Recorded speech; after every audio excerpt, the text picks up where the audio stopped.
Okay, now, Paul, I know you had a lot of different things you want to talk about, and I don't want to spoil the movie for you, but Alex already said it. So there is a eugenics aspect to the film where they have planned births and so forth. So it's all the propaganda coming in there, you know, and guys like Goyer, who wrote, I guess, co-wrote Superman. He also wrote, or at least co-wrote The Dark Knight, the Batman movies, and also the video game Black Ops.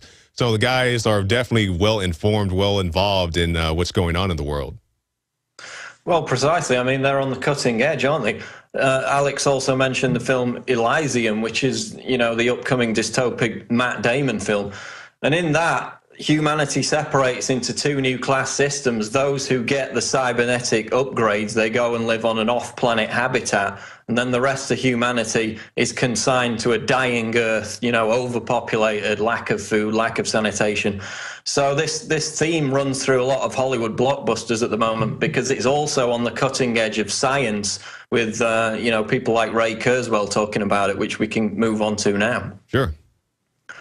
Well, there was this Global Futures 2045 conference last weekend in New York. Ray Kurzweil, who of course is an inventor futurist, we spoke about him on the show many times before, he gave another speech in which he basically re-outlined what he first set forth in his book, The Age of Spiritual Machines. Now, for people who haven't read the book, it was written in 1999. He basically predicted almost every technological development from 1999 to 2009. The iPod, Netflix, the Kindle, everything that we now use and take for granted, which was unheard of in 1999, he predicted it. So he's got a quite accurate track record, which is interesting because by 2029, if you read his book, he predicts that humans will have cybernetically augmented their bodies. They're going to have brain interfaces, chips, augmentations that allow them to be smarter, have greater memories, be more immune from disease and so on. But what Kurzweil doesn't admit in his speeches, such as the one that happened last weekend, is the fact that this kind of technology is not going to be available for all of us. It's going to be available for a super elite that uses it to dominate and enslave the rest of the population. And he actually admits it in his own book. Here's a quote.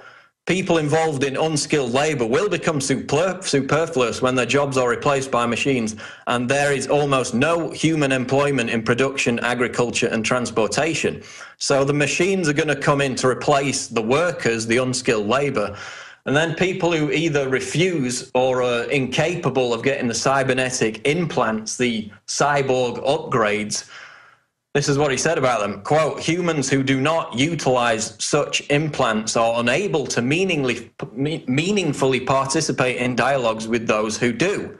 So he's basically saying, if you don't get the brain chip, if you don't get the cybernetic upgrade, which is going to be consigned to the elite because most of us won't be able to afford it, right, or if we reject it, you know, get called neo-Luddites, then we're not going to be meaningfully engaged in society. We're not going to be able to have dialogues with other people, which is kind of like what the modern cell phone is. If you don't have a cell phone, then you're seen as somehow backward and you can't communicate with people. It's going to be that to an even greater level, but I think more people will resist the cybernetic implants, the upgrades, and it's going to create this clash of two classes where the elite goes off and has all these upgrades, life extension technologies, while the rest of us are left to suffer in, you know, the cry freedom ghetto, as it once was described.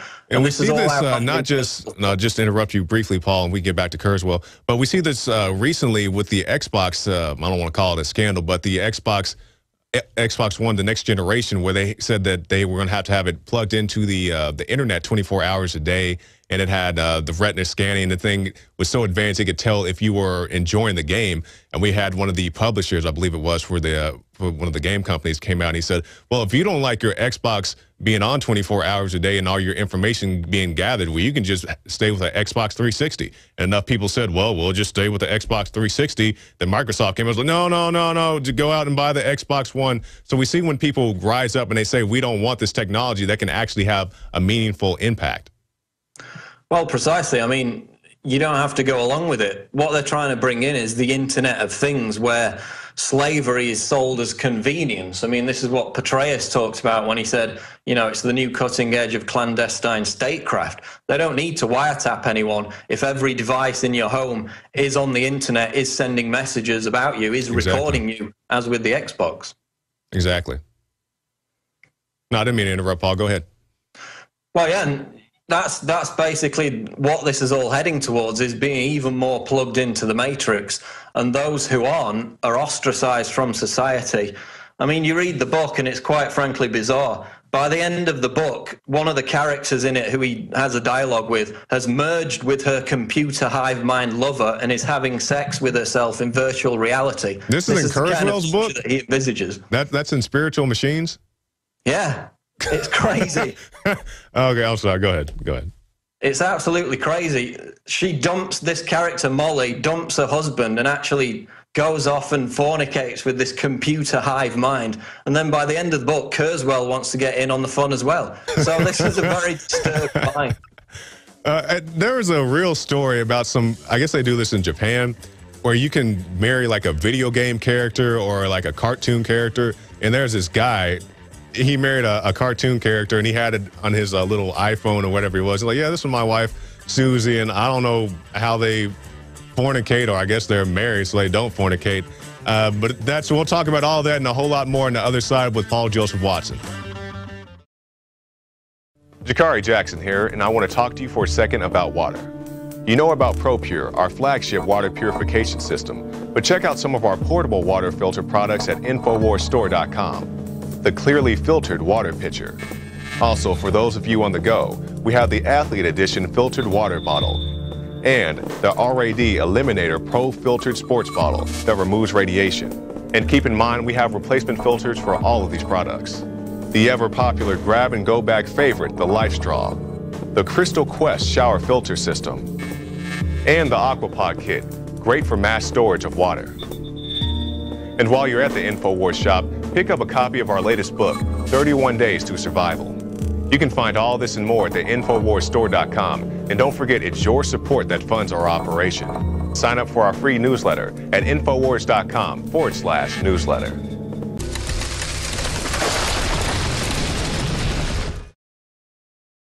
Welcome back to the Alex Jones Radio Show. Jakari Jackson and Paul Joseph Watson filling in. Now, Paul, I know you have a lot of information to go about, and this is the last segment, so I'm just going to step back, give you the reins, and go over all your information. Well, yeah, we were talking about Ray Kurzweil and his recent prediction, again, that by 2045, humans will upload their minds into computers, and then in the decades following, we will basically dispense with the body altogether. We will become virtual reality avatars. Basically, to me, that means a complete spiritual holocaust. You can't survive, the spirit can't survive in a computer program. But that's what he's predicting, and he's been very accurate with his past predictions. As I said before the break, I would question his sanity by the fact that he has a dialogue with this character called Molly in his book, who is living through the different time periods which he forecasts up to 2099. And by the end of it, Molly has dumped her husband. She's merged with a hive mind computer program called George. She has virtual reality sex with this computer program. And basically, the original Molly, her body has been dispensed with. They all merge together. And then by the end of it, Kurzweil himself gets in on the act. It's completely bizarre, but people give this guy credence because he's had accurate predictions. What's frightening about it is those humans who resist this cybernetic upgrade, this merging into the matrix, becoming a virtual reality avatar, you know, uploading your mind to a computer. And remember, Kurzweil is one of the key directors at Google. This is not some ranting lunatic. He's got a position of power now. They quote, in this book, Kurzweil quotes Ted Kaczynski, the Unabomber. And he's also quoted by Bill Joy in the Wired magazine article, Why the Future Doesn't Need Us. And they give him credence despite the fact that he was a terrorist, because he outlined succinctly the dangers posed by this future that Kurzweil and others are predicting. And this is the quote: due to improved techniques, the elite will have greater control over the masses, and because human work will no longer be necessary, the masses will be superfluous. A useless burden on the system. If the elite is ruthless, they may simply decide to exterminate the mass of humanity. If they are humane, they may use propaganda or other psychological or biological techniques to reduce the birth rate until the mass of humanity becomes extinct, leaving the world to the elite. That's what Ted Kaczynski wrote. That's what Kurzweil quotes in his own book as either one of those two likely outcomes as a result of this new class system being created by the elite having access to the life extension technologies, the cybernetic upgrades.